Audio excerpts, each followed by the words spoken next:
दीपक देता है रोशनी फैलाने की प्रेरणा, फलदायी वृक्ष देता है देने की प्रेरणा, मधुबन देता है महकते रहने की प्रेरणा, महान व्यक्ति देते हैं जीवन जीने की प्रेरणा। आओ प्रेरणा से दें हम सभी को प्रेरणा।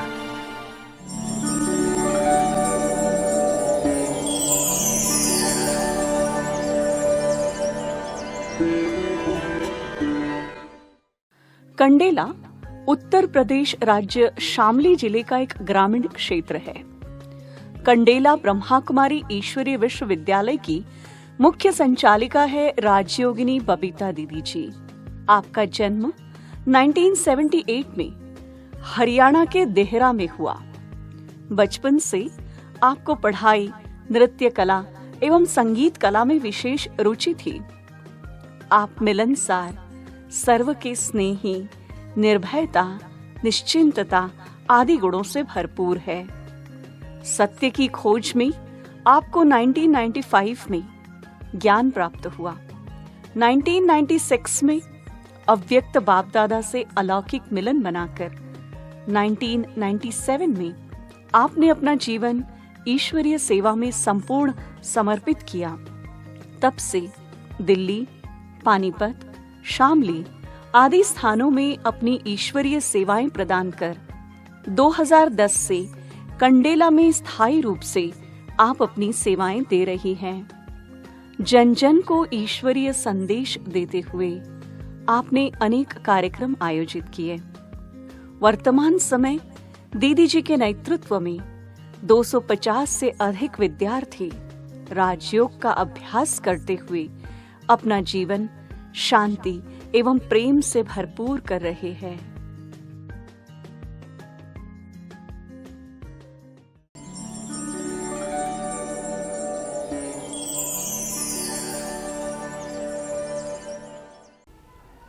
मेरा जन्म एक साधारण परिवार में हुआ। परिवार साधारण था लेकिन भक्ति भावना उसमें बहुत तेज थी। हमारे माताजी, पिताजी समय प्रति समय व्रत रखना, सत्यनारायण की कथा करवाना हमारे घर में बहुत चलता था। परिवार में मैं सबसे छोटी होने के कारण सबका मेरे प्रति बहुत स्नेह था। बहुत लाड प्यार से मैं पली हूँ और जैसे ही मेरी बहनों को मैं देखती थी वो व्रत रखती है तो मुझे भी व्रत रखना है, ऐसी मेरी चाह होती थी। लेकिन जैसे मैं व्रत रखती थी तो सभी कहते थे नहीं बहुत छोटी है, इतना व्रत नहीं रखते हैं। फिर भी मैं व्रत रखती थी जिद करके। तो मेरा बड़ा भाई क्या कहता था कि स्लैब के नीचे बिठा के मुझे रोटी खिला देता था। कहते अगर इसके नीचे बैठ के खाना खाते हैं तो व्रत नहीं टूटता है। ऐसे सब हंसते थे मेरे ऊपर। मैं कहती क्यों हंसते हैं? भाई बहुत प्यार से कहता था कि कोई बात नहीं, हमको देख के सब हंसेंगे, उनको खुशी मिलेगी, तो खुशी देना तो अच्छी बात है। फिर मेरे को अच्छा लगता था कि मैंने सबको खुशी देनी है। ऐसे जैसे और बड़ी होती गई तो और भगवान के प्रति लगन बढ़ती गई। तो मेरे अंदर यही होता था कि परिवार में एक बंधना नहीं है मुझे, क्योंकि मेरे को जब परिवार का बंधन देखती थी, बस केवल घर के अंदर ही रहना है, वही कार्य करना है, तो मुझे इतना अच्छा नहीं लगता था। मुझे लगता कि कुछ दुनिया से हट के करना चाहिए। वही शादी करना, बच्चे पैदा करना मुझे अच्छा नहीं लगता था। तो जैसे बड़ी होती गई, लेकिन ये सुनने को हमें मिलता था कि कन्या किसी भी की कंवारी नहीं रहती है, चाहे कैसी भी हो, अनपढ़ हो, अंधी कानी कैसी भी है, लेकिन कभी लड़की तो कंवारी रहती नहीं है। तो अंदर ये होता था कि चलो हमें फिर भी शादी करनी है तो कुछ अलग करना है। क्या अलग करना है वो मुझे मालूम नहीं था, लेकिन अंदर ये था कि मैंने कुछ सेवा करनी है, कुछ दुनिया में हट के करना है। तो फिर जैसे मेरी पढ़ाई में बहुत रुचि थी, पढ़ते थे बहुत लगन से। मैंने 8वीं क्लास तक किया है। गांव में 8वीं तक का ही स्कूल था। फिर दूसरे गांव में गई तो वहाँ जाते समय मुझे अच्छा नहीं लगता था। अकेले रास्ते से जाना होता था, बहुत लंबा होता था, तो मेरे को डर लगता था। भाई ने बहुत प्यार से मुझे समझाया कि मैं रोज़ आपको स्कूटर पे लेके जाऊंगा और लेके आऊंगा, लेकिन आपने पढ़ाई ज़रूर करनी है। तो फिर भी मैंने कहा ठीक है मैं पढ़ती हूँ। लेकिन जैसे देखा कि एडमिशन होता है उससे पहले 1 महीना मैं गई लगातार, तो उसमें 1-2 बार भाई का कुछ ऐसा कारण हुआ जो लेने के लिए नहीं आ पाई। फिर मैंने कहा कि अभी तो शुरुआत है, अभी तो बहुत लंबी है पढ़ाई, तो आपको तो कुछ ना कुछ कार्य होगा ही, तो सदा ऐसे नहीं निभेगा। लेकिन जो वो लंबा रास्ता होता था पैदल जाने का, और कभी कभी हम सहेलियाँ भी इकट्ठी नहीं हो पाती थी, क्योंकि जो यहाँ गांव की सहेलियाँ थी वो मेरे से बिछड़ गई थी। फिर अकेला नई सहेलियाँ बनाना और दूसरे गांव में जाना वो मुझे डर लगता था, मुझे अच्छा नहीं लगता था। कुछ मेरे को जब इस यहाँ गांव में पढ़ती थी तो मेरे को ऐसा साथ मिला जो उन्होंने मुझे डरा दिया था कि लड़की अगर अकेली जाती है तो कुछ भी घटना घट जाती है, तो इस बात से मुझे बहुत डर लगता था। फिर भी अंदर लगन थी, लेकिन मैंने पढ़ाई को वहाँ ही विराम दे दिया। सभी ने समझाया भी, लेकिन मैं नहीं पढ़ी। फिर कुछ समय के बाद ही मेरे भाई, बड़े भाई लौकिक, बचपन से ही मैंने तो जब से आँख खोली तो भाई ज्ञान में चलते थे, और बहुत छोटी थी तो मेरे को भाई बहुत प्यार से शिक्षाएं भी देते थे। उस समय मुझे ये नहीं पता था कि ज्ञान क्या होता है, भाई ज्ञान में चलते हैं या इन सब बातों के बारे में नहीं मालूम था।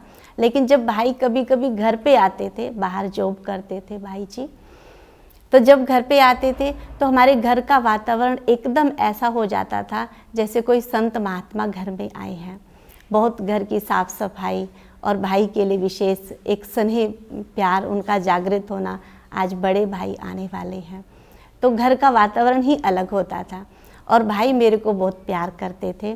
भाई कहते थे कि बोलो आपका क्या नाम है, तो मैं अपना नाम बताती थी, लेकिन वो कहते नहीं, क्योंकि उन्होंने मेरे को आत्मा का पाठ पक्का कराया था। जब भी आते थे, आते ही ये ज़रूर पूछते थे आप कौन हैं, तो मैं अपना नाम ही बताती थी। फिर कहते नहीं, जब तक मैं आत्मा नहीं बोलती थी तो कहते ही रहते थे आप कौन हैं, आप कौन हैं, और वो नहीं करते रहते। फिर जब ये बात धीरे धीरे मेरे परिवार में अन्य सबको पता चलने लगी, तो मेरे पड़ोस में भी यही कहने लगे ये आत्मा परमात्मा है। सभी मेरे को चिढ़ाते थे, तो तब तो मेरे को चिढ़ चढ़ती थी कि ये मेरे को आत्मा परमात्मा क्यों कहते हैं। लेकिन जैसे थोड़ी बड़ी हुई मेरे को समझ मिली कि आत्मा बनना तो अच्छी बात है। तो जैसे भाई ने मेरे को कहा माउंट आबू जाना है, हालांकि मुझे ये नहीं मालूम था माउंट आबू में कोई हम सत्संग में जाएंगे। मुझे ये मालूम था मेरे भाई जी जॉब करते हैं और मुझे राजस्थान घुमाने के लिए लेके जा रहे हैं। तो जैसे मैं वहाँ पे गई, रास्ते में मेरे को मोहम्मदपुर दिल्ली सेंटर की कंचन दीदी मिले। तो जब मैंने पहली बार उनको देखा, वाइट साड़ी पहने हुए हैं और उनके साथ में मिली, तो मेरे को बहुत अच्छा लगा। तो फिर जैसे माउंट आबू गई, मधुबन में बाबा से मिलना हुआ। बाबा क्या है उसके बारे में मुझे मालूम नहीं था, लेकिन जिस दिन बाबा आए उस दिन मेरे को ऐसा लगा कि जैसे कोई अलग शक्ति है। फिर दीदियाँ आपस में कमरे में जाके बात कर रही थी कि बाबा ने आज ये कहा, बाबा ने आज ये कहा। तो मेरे को लगा बाबा क्या है, आज बड़ी शांति और शक्ति का अनुभव मेरे को हुआ। तो फिर जैसे हमें जिस दिन वापस जाना था उस दिन मैंने ट्रेन में दीदी को कहा कि, और वहाँ पर बाबा मिलन में दीदी ने मेरे को साड़ी पहनाई। जब साड़ी पहनाई तो मैंने साड़ी देखा तो मेरे को बहुत अच्छा लगा कि ये जीवन मेरा बहुत अच्छा है, मुझे ऐसा बनना है। अंदर दिल में वहाँ पे ही छाप लग गई थी, जीवन बनाना तो मुझे ऐसा बनाना है। फिर जैसे वापस आ रहे थे तो मैंने दीदी को कहा दीदी मुझे भी आपके साथ चलना है। तो दीदी ने कहा ठीक है चलो आप हमारे साथ। लेकिन बड़े भाई साथ में थे, उन्होंने कहा कि नहीं, आप पहले गांव में चलेंगे, फिर जो है वापस जब मैं आऊँगा तो आप मेरे साथ आना। क्योंकि भाई को लगता था कि कहीं छोटी है, इसका मन नहीं लगेगा। एक विशेष बात ये थी कि कभी भी मैं अपनी माँ से अलग नहीं हुई। अगर एक दिन भी मेरी मम्मी मामा के घर गई है तो और रात को नहीं आई है तो मेरे को रात को ही बुखार हो जाता था।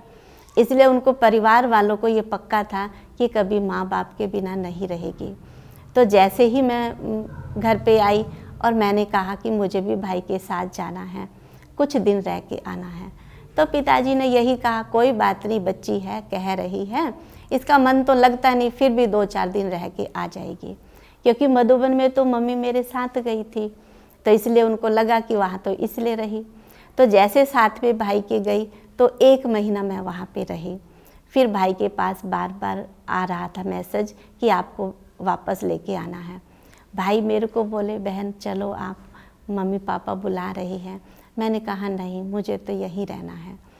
फिर भाई ने कहा कि नहीं, एक बार मिला के ले आता हूँ, फिर आप वापस आ जाना। तो जैसे ही मैं घर वापस आई तो उनको तो बड़ा लगा कि ये तो जब एक बार भी जाके दोबारा नहीं आ रही है, ये तो नहीं जाएगी। तो मम्मी पापा ने बंधन डालना शुरू कर दिया कि नहीं, वहाँ नहीं जाना है आपको। मैंने कहा ठीक है। लेकिन जैसे वहाँ मैं रही 1 महीना, उसके अंदर मैंने 7 डेज कोर्स जब किया, सारी ज्ञान की बातें मैंने अच्छी तरह से समझ ली थी। और अंदर ही अंदर था कि जीवन बनाना है, क्योंकि भगवान का सत्य परिचय मिल गया। जिसको मैं ढूंढ रही थी, जिसको मैं पाना चाहती थी, वो प्रभु मुझे मिला है। तो जीवन तो मैंने भगवान की आज्ञा अनुसार ही बनाना है। लेकिन छोटी होने के कारण वो परिवार वाले छुट्टी नहीं दे रहे थे। फिर ऐसे चलते चलते मैं घर में ही रह के बाबा को याद करती थी, क्योंकि हमारे गांव से बहुत दूर पड़ता था पानीपत। उस समय पानीपत में ही सेंटर था और कम से कम 20-25 किलोमीटर का गैप है, तो वहाँ आना जाना तो मुश्किल होता था। और मैं कभी गई भी नहीं थी पानीपत सेंटर पे। लेकिन जब वहाँ पे घर में ही मैं करती थी, फिर जब भी भाई आता था तभी मैं जिद करती थी, भैया मैंने भी आपके साथ चलना है। लेकिन मम्मी पापा मना कर देते। फिर प्यार से भाई कहता, चलो कोई बात नहीं, 1-2 बार रह के आ जाएगी। तो जैसे मैं वहाँ जाती, फिर दोबारा नहीं वापस आती थी। फिर उनको और पक्का हो गया कि नहीं, इसको तो दोबारा भेजना ही नहीं है। ऐसे करते मैं आगे बढ़ती गई। लेकिन जैसे मेरे को मना किया गया कि आपको जाना नहीं, वो जो मेरे को मौका मिला घर में रहने का, तो मैंने सारा लिटरेचर जितना मेरे को मिलता था, चाहे अव्यक्त मुरली है, चाहे बाबा की जीवन कहानी है, चाहे दिव्य गुणों का गुलदस्ता है, चाहे साप्ताहिक पाठ्यक्रम है, सभी मैंने साहित्य पढ़ा। और वो साहित्य पढ़ते पढ़ते मेरे को और इतना अच्छा लगने लगा कि मेरे को ज्ञान की और गहराई समझ में आने लगी। और जब बहुत अच्छे से समझ में आ गया और ज्ञान की खुशी चढ़ने लगी, तो मैं घर का कार्य भी बहुत अच्छे से करने लगी। घर का कार्य इतना जिम्मेवारी से कि सभी सवेरे सोए हुए हैं, मैं बहुत जल्दी उठ के बाबा को याद करती थी 4 बजे, और बाबा को याद करती थी, फिर घर का सारा कार्य कर लेती थी। तो वो सोचते थे, क्या इतना काम करती है तो थकती नहीं है? मैं कहती हूँ, मैं तो फरिश्ता हूँ, फरिश्ता तो कभी थकता नहीं है। ऐसे करते वो हैरान होते थे कि इतना काम क्यों करते हो आप? तो क्योंकि मेरे को ये समझ आ गई थी कि ये घर मेरा नहीं है, ये बाबा का घर है, ये बाबा के बच्चे हैं, तो मैंने इनकी सेवा करनी है। तो सेवा भाव था, इसलिए मैं बहुत खुशी से करती थी। लेकिन जैसे ही उनको लगा कि ये तो सारा काम करती है, तो जैसे जिम्मेवारी मेरे ऊपर आने लगी। और जैसे ही मैं जाने के लिए सेंटर पे कहती, तो कहते नहीं, हमारा काम नहीं चलेगा। तो मेरे को लगा मैंने तो सेवा भाव से किया है, लेकिन ये तो बंधन बनना शुरू हो गया।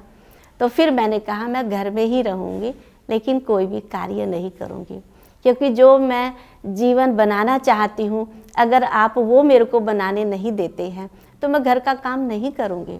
क्योंकि मुझे तो विश्व सेवा करनी है, केवल एक 4 दीवारी में रहकर सेवा नहीं करनी है।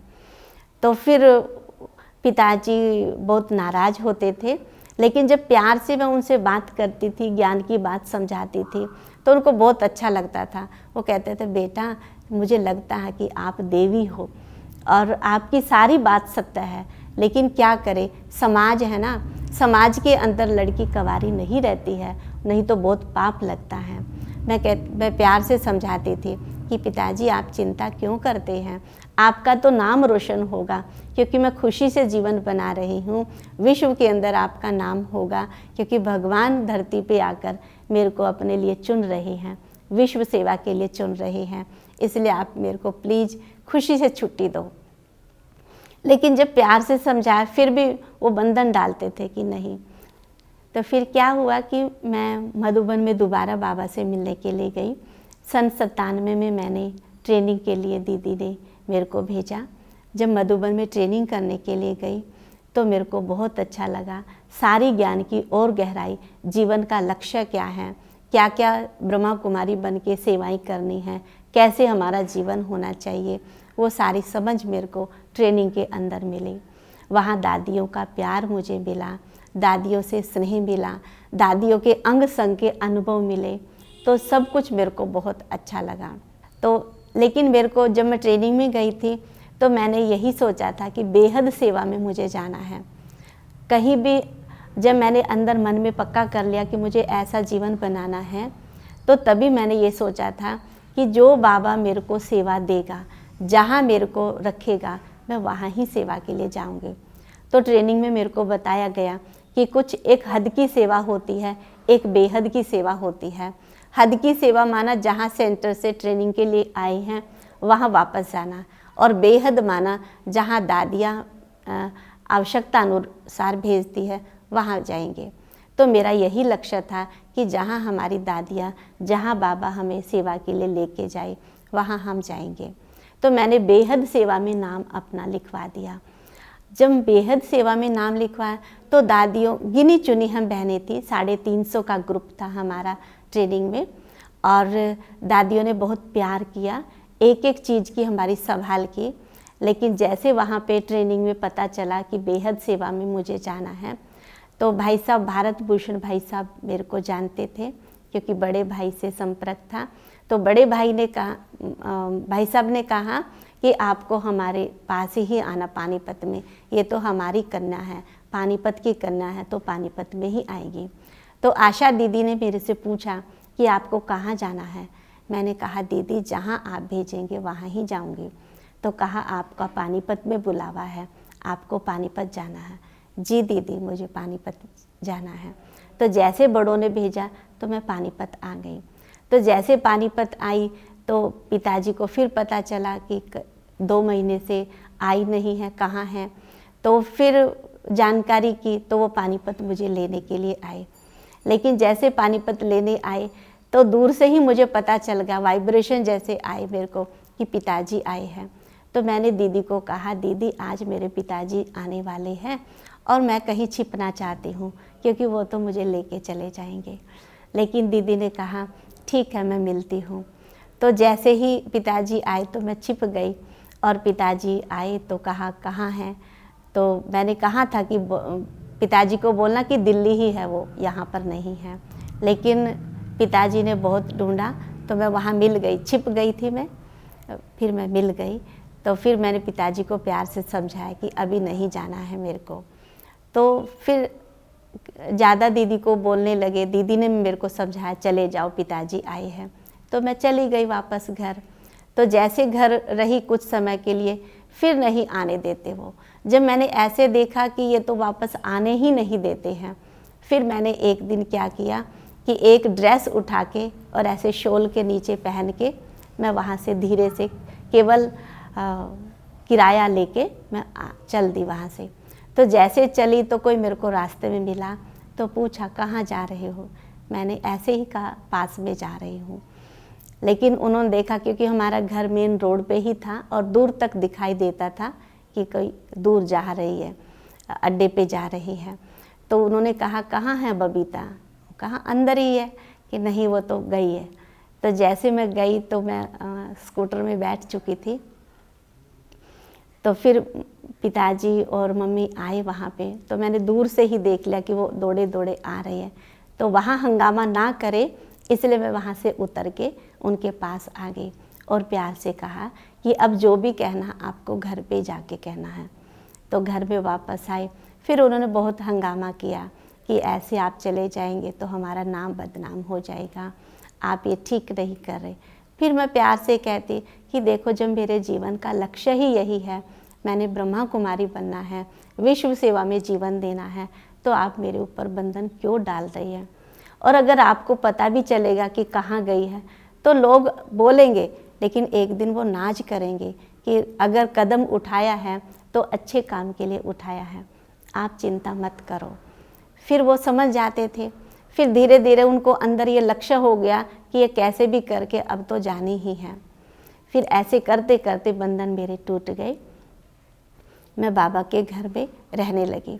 एक बार तो ऐसे ही हुआ कि वो अचानक सेंटर पे आए और कहा आपकी भतीजी बहुत बीमार है और वो बुआ बुआ कह रही है।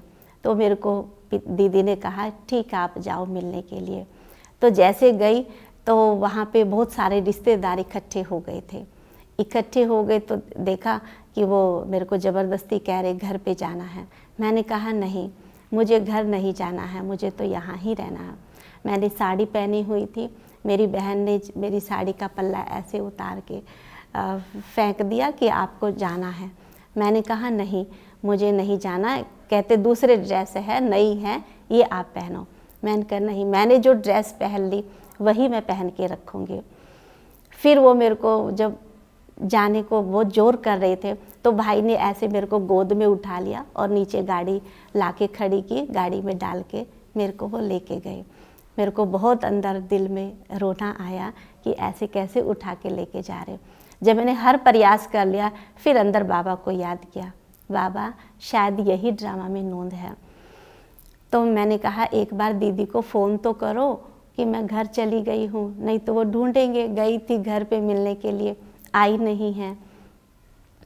लेकिन वहाँ पे कोई भाई पास में रहते थे, उनको सूचना दे दी, जो सेंटर पे मिल गई सूचना। फिर मेरे को घर में रह के मैंने एकांत बिल्कुल वहाँ पे कर लिया। ना मैंने भोजन करना है, ना मैंने वहाँ का कुछ खाना है कि मेरे को ऐसे उठा के लेके आई है तो मैंने यहाँ का अन्न नहीं स्वीकार करना है, क्योंकि मैं तो भगवान की बन गई, भगवान के घर का ही मेरे को खाना है। लेकिन फिर बड़े भाई को बुलाया गया। बड़े भाई मेरे ज्ञान में चलते थे, तो बड़े भाई ने प्यार से समझाया कोई बात नहीं, कुछ समय आप रहो, फिर मैं आपको लेके जाऊंगा। लेकिन वहाँ पे रहते हुए मैंने सारी पढ़ाई की, जो जितना लिटरेचर था वो सारा लिटरेचर पढ़ा और बहुत प्यार से मैं बाबा को याद करती थी। उन परिवार वालों को ही एहसास होने लगा ये घर में देवी है, जैसे हमने एक देवी को कैद करके रखा है। परिवार वालों को ऐसा महसूस होने लगा। मम्मी पापा बहुत प्यार से वो कहते ठीक है, अब तो आपको ऐसा जीवन बनाना है तो आप जाएंगे ही। तो उन्होंने प्यार से मेरे को छुट्टी दी। तो जैसे ही मैं सेंटर पे आई फिर दोबारा मैं घर पे नहीं गई तो जैसे मिलने के लिए सहज रीति से जैसे जाना होता है वैसे मिलने के लिए जाना होता था। बाबा के साथ का अनुभव मेरा विशेष ये है कि कोई भी परिस्थिति आई है, बाबा सदा मेरे साथ है, ऐसा मेरे को महसूस होता था। कोई भी समस्या आती थी, अंदर से मेरे को लगता था कि बाबा हजारों भुजाओं वाला मेरे साथ है, सर्वशक्तिमान भगवान मेरे साथ है। तो बाबा कितनी भी परिस्थिति आती थी ऐसा सहज होता था जैसे मक्खन से बाल वो परिस्थिति चली गई है, और मेरे को बहुत अच्छा लगता। कभी भी मेरे को डर नहीं लगता था। पहले मैं बहुत डरती थी, अज्ञान काल में मैं बहुत डरती थी, लेकिन बाबा के बनने के बाद जैसे मैं एकदम निडर बन गई। सारा डर खत्म हो गया, क्योंकि मेरे को ये पक्का विश्वास हो गया कि सर्वशक्तिवान जो विश्व का रचयिता है, विश्व को चलाने वाला है, वो मुझे मिला है। भगवान मेरे साथ है तो मुझे डर लग नहीं सकता। इसलिए मैं निडर होकर सेवा करने लगी। तो मैं पानीपत में सेवा बड़े दीदी सरला दीदी जी के पास रहने लगी। सरला दीदी एक स्नेह की, ममता की मूर्ति है। दीदी ने मुझे बहुत प्यार से संभाला और वहाँ पे सेवाएं करते हुए दीदी ने कहा आपको शामली जाना है। तो जैसे शामली का नाम आया मैंने तो खुशी से कहा कि हाँ जी मुझे सेवा पे जाना है। लेकिन लौकिक परिवार वालों को जैसे पता चला कि यूपी में जाना तो बहुत खतरा है, लेकिन मुझे लगता था कि जहाँ बाबा सेवा के लिए भेजे वहाँ जाना है। तो जब मैं शामली में आ गई तो पिताजी घर पे सेंटर पे आके बहुत दीदी के साथ झगड़ा किया कि हमारी बेटी यूपी में क्यों भेजी। फिर मैंने प्यार से समझाया पिताजी को कि आप क्यों चिंता करते हो, मैंने भगवान को जीवन दिया है, मेरा रक्षक स्वयं भगवान है, आप निश्चिंत हो जाओ। ऐसे करते मैं शामली में सेवा करने लगी आदरणीय राज दीदी जी के पास। राज दीदी भी एक ममता की, स्नेह की मूर्त हैं। दीदी के अंदर लव और ला का बहुत बैलेंस है। दीदी ने हमें एवर रेडी होने का पाठ पढ़ाया। अचानक ही दीदी हमें कहीं भी सेवा के लिए भेजते थे, तो कभी कभी हम डरते थे कि मुझे बोलने की प्रैक्टिस नहीं है, मैं कभी बोली नहीं हूँ, मैं ऐसे कैसे। लेकिन दीदी कहती थी ये बाबा की सेवा है, बाबा करा लेगा। तो हम वहाँ जाते थे तो सेवा बाबा को बुला के, बाबा आप आओ, ये तन आपके लिए है, आप इससे जो सेवा कराना चाहो आप कराओ। और बाबा ही मेरे से क्या सेवा कराता था वो सबको, सुनने वालों को बहुत अच्छा लगता था। तो ऐसे शामली में रहकर 8 बरस सेवा की। फिर अभी वर्तमान समय कंडेला में मैं पहले मोहम्मदपुर वाली दीदी लक्ष्मी दीदी के साथ का अनुभव सुनाती हूँ। लक्ष्मी दीदी मेरे को बहुत मम्मा बाबा के किस्से सुनाती थी। मम्मा बाबा की जब कहानियाँ सुनाती थी मेरे को बहुत अच्छा लगता था। और साथ में कंचन दीदी मेरे को एक एक जैसे छोटे बच्चों को सिखाना होता है, क्या बाबा का घर होता है, क्या सेवा होती है, वो सारी चीज़ें, भोजन कैसे बनाना है और तो और खाना कैसे है, वो भी हमें कंचन दीदी ने सिखाया। छोटी छोटी बातें हमें सिखाई। और दीदी एक बात बहुत अच्छी कहते थे कि ये बाबा का घर सारे बाबा के घर है, एक घर में से दूसरे घर में जाता है तो ये जैसे एक छोटे कमरे से बड़े कमरे में गया है, बड़े कमरे से छोटे कमरे में आया है। ऐसे करते दीदी कभी भी ये नहीं कहती थी हमारा है। दीदी कहते थे ये सारा बाबा का घर, पूरे विश्व के अंदर जो बाबा के सेंटर है ये सब बाबा के घर है, तो हमारे सब अपने हैं। ऐसे दीदी हमें शिक्षा देती थी। फिर जब हम पानीपत में आए तो पानीपत में सरला दीदी ने हमें बहुत स्नेह से पाला। दीदी की एक विशेषता सुनाती हूँ कि जब मैं पानीपत में आई तो वहाँ बड़ी दीदियाँ सरला दीदी के साथ और बड़ी दीदी 5 दीदी रहते थे और मैं सबसे छोटी थी। तो जैसे कोई सब्ज़ी बनानी है तो सभी दीदियाँ कहती थी ये आपने ये ऐसे बनानी है, दूसरी कहते ऐसे बनानी है। तो मैं दीदी के पास जाती, दीदी एक सब्ज़ी को 5 तरीके से कैसे बनाना है? तो दीदी कहती कोई बात नहीं, 5 तरीके की बना दो। तो मेरे को उस बात से ऐसा लगता था कि माना हमने हर एक की इच्छा पूर्ण करनी है और हम केवल सेवा करनी है। तो जब सेवा करनी है तो जिसको जो पसंद है वो बना दे। तो मैं बहुत ये बात दीदी से सीखने को मिली कि सबका सम्मान करना है और सबकी सेवा में हाजी का पाठ पक्का करना है। तो दीदी बहुत प्यार से हमारी बात सुनते थे और प्यार से ही हमें समझा देते थे। कभी दीदी को हमने ऐसा नहीं देखा कि दीदी को कहीं चिड़चिड़ापन है या कभी डांट रहे हैं, नहीं, प्यार से दीदी समझाते थे। और फिर जैसे शामली में आए तो शामली की दीदी भी हमें बहुत प्यार से राज दीदी, आदरणीय राज दीदी जी समझाते थे। दीदी हमें बहुत प्यार से शिक्षा देती थी और एवर रेडी बनने का हमें पाठ पक्का कराया। एक बार की मैं बात सुनाती हूँ कि कोई भाई आया और वो 100 रुपये लेके आया था, 10-10 के नोट थे और उन्होंने कहा हमारी दादी जी ने ये 100 रुपये यहाँ बाबा के घर में देने के लिए दिए हैं। तो जैसे मैं वापस सीढ़ियाँ चढ़ के जा रही थी तो मैंने चलते चलते वो पैसे गिनती कर लिए, लेकिन वो 90 रुपये थे।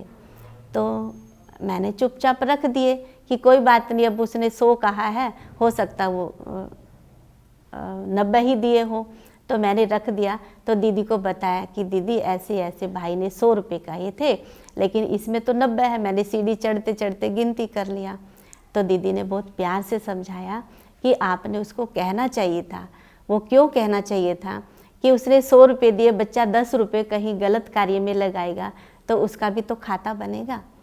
तो एक एक रुपये का बात ये नहीं है कि आपने 10 रुपये क्यों नहीं टोका, लेकिन बच्चे को गलत आदत ना पड़ जाए तो उससे बात करनी चाहिए थी।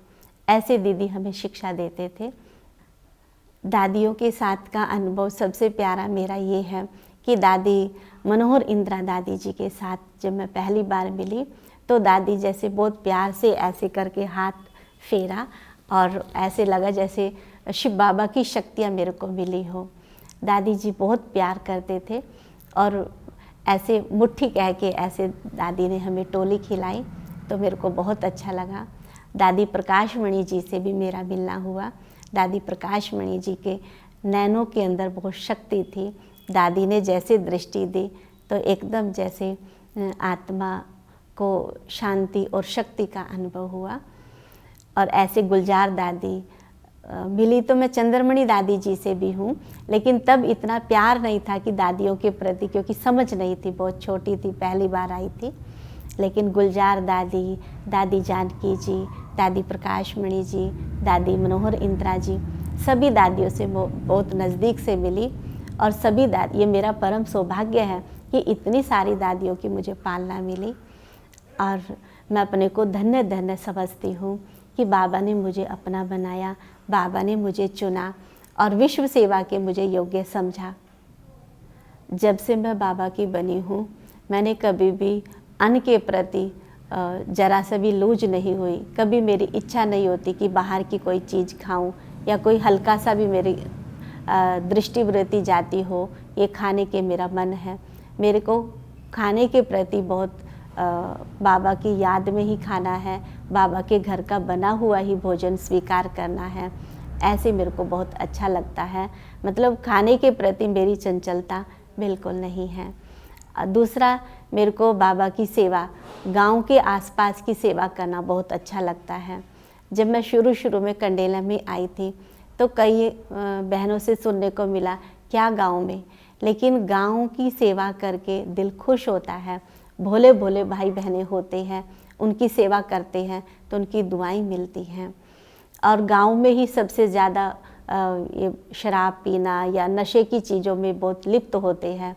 मैंने ये देखा है कि जब उनको प्यार से समझाते हैं और उनके जीवन का परिवर्तन होता है, वो जो दुआएं मिलती हैं वो दुआएं ही हमें आगे बढ़ाती हैं। तो मैं भी बाबा की भोली बच्ची हूँ। भोली बच्ची होने से ही शायद बाबा ने इसलिए गांव में बिठाया है, ताकि भोले भोले बाबा के बच्चों की सेवा हो सके। विशेष मेरे को ये रहता है कि हर कर्म करते हुए 1 घंटे के बीच में मैं 1 मिनट के लिए जैसे सब काम से फ्री होकर एकदम बाबा के पास चली जाती हूँ। बीच बीच में मैं चेक करती हूँ मेरे मन के अंदर क्या चल रहा है। मेरे को अपने ऊपर ये अटेंशन रहता है कि अभी मेरे मन के अंदर यहाँ कुछ लगा दिया जाए तो क्या मेरे मन के अंदर चल रहा है, सारी दुनिया देखे तो कभी ऐसा तो नहीं लगे कि क्या चल रहा मेरे मन के अंदर, मेरी आँख नीचे ना हो जाए। इसलिए मैं अपने मन को बहुत चेक करती हूँ। अपने मन को सुमन बनाने का पूरा प्रयास रहता है। हर एक के प्रति शुभ भावना, शुभ कामना मेरे मन में रहती है। कभी भी किसी के प्रति ईर्ष्या, घृणा ऐसी मेरे मन में ना आए, ऐसा मेरा लक्ष्य रहता है। मैं वर्तमान समय अपने ऊपर विशेष अटेंशन देती हूँ कि जो किसी की कमी देखती हूँ तो वो कमी मेरे अंदर तो नहीं है। जो शिक्षा मैं दूसरे को देना चाहती हूँ, क्या वो मेरे अंदर है। जो मेरे को दूसरों की बात अच्छी नहीं लगती तो तुरंत मैं देखती हूँ कि ये मेरे अंदर तो नहीं है। तो ऐसे मेरे को अपने ऊपर बहुत अटेंशन रहता है। जब भी मैं प्यार से किसी को कोई बात समझाती हूँ तो उससे पहले मैं देख लेती हूँ कि ऐसा मैं तो नहीं करती हूँ। तो ऐसे करते सब भाई बहनें भी बहुत खुशी से उस बात को स्वीकार कर लेते हैं और जो उनको समझाती हूँ वो बात मान लेते हैं। अंतिम समय को मैं देखती हूँ कि अभी समय बहुत कम है, तो ऐसे समय में बाबा मुझे अभी वापस लेके जाए तो क्या मैंने इतना पुरुषार्थ किया है। इसलिए मेरा बार बार यही लक्ष्य रहता है कि जितना आसपास के गांव हैं उनको सबको बाबा का संदेश देना है। लेकिन उससे भी पहले मेरे मन में ये रहता है कि मैं विश्व के लिए मन में शुभ भावना रखूं। कुछ मैंने टाइम ऐसा फिक्स किया हुआ है कि सारे विश्व की आत्माओं को मनसा सेवा का दान देना है। और सूक्ष्म में जैसे सारा विश्व हमारा परिवार है, ऐसा लगता है मेरे को कभी कभी कि मैं मन के द्वारा एक एक आत्मा के पास जाती हूँ और हर आत्मा को बाबा का संदेश देना है।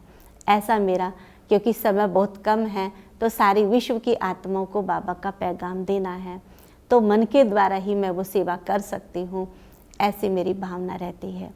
मैं ब्राह्मण भाई बहनों के लिए यही आशा रखती हूँ कि जो बाबा की शिक्षाएं हैं उन शिक्षाओं को अपने जीवन में लाएं। जैसे बाबा भी हमें बार बार शिक्षाएं देते हैं, बच्चे समय बहुत कम है, अपने को सदा एवर रेडी बनाएं। तो अपने संकल्पों के ऊपर हम विशेष ध्यान दें। सवेरे सवेरे भी चेक करना है कि मेरे मन के अंदर क्या चल रहा है, क्योंकि जब सवेरे हम संकल्प ले लेते हैं दिन भर में हमारा वो कार्य करता है। इसलिए मैं भाई बहनों से यही कहना चाहूँगी कि अपने मन को सुमन बनाने का प्रयास करें और बाबा की शिक्षाओं को अपने जीवन में लाएं।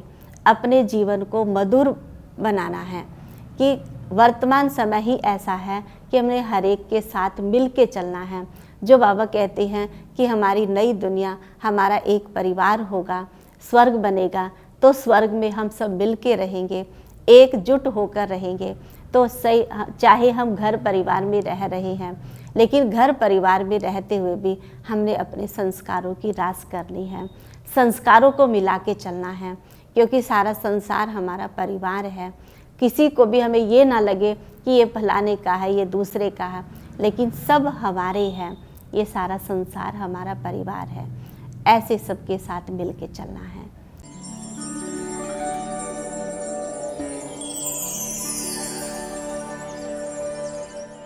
दीदी जी का मैंने हाजी का पाठ बहुत पक्का देखा है। दीदी जी में मैंने देखा है कि कभी भी दीदी ये नहीं कहती कि आप छोटी है, मैं बड़ी हूँ। मैंने कभी भी दीदी से बड़ेपन का अनुभव नहीं किया, हमेशा यही अनुभव किया जैसे दीदी मेरी माँ समान है।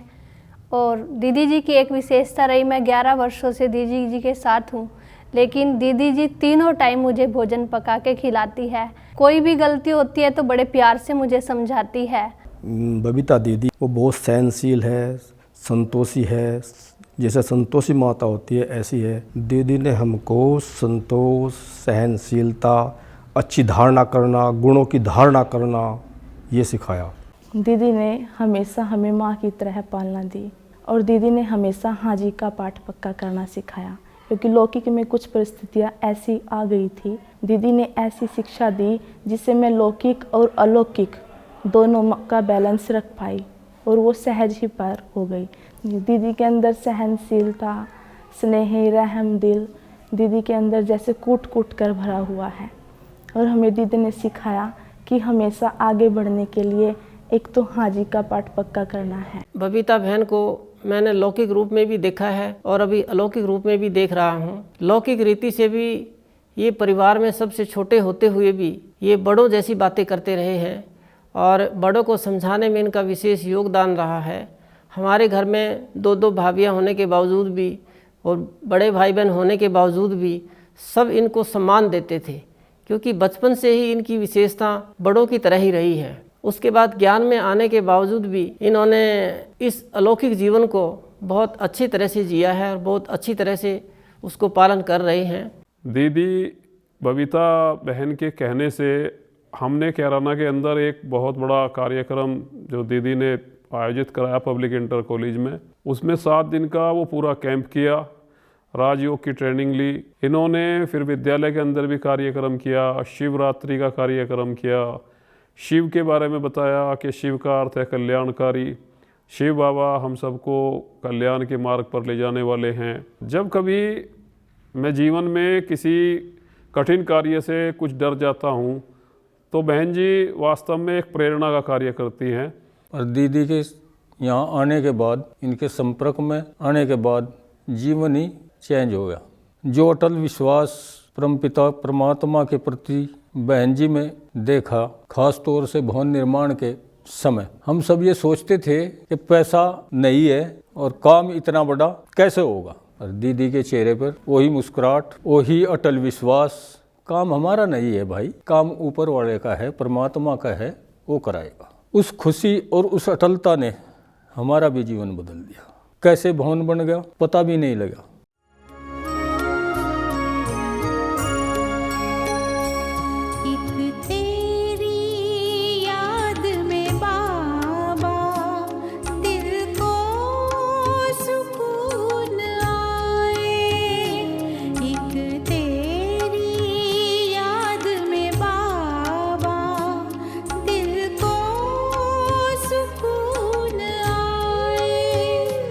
ऐसा लग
एक तेरी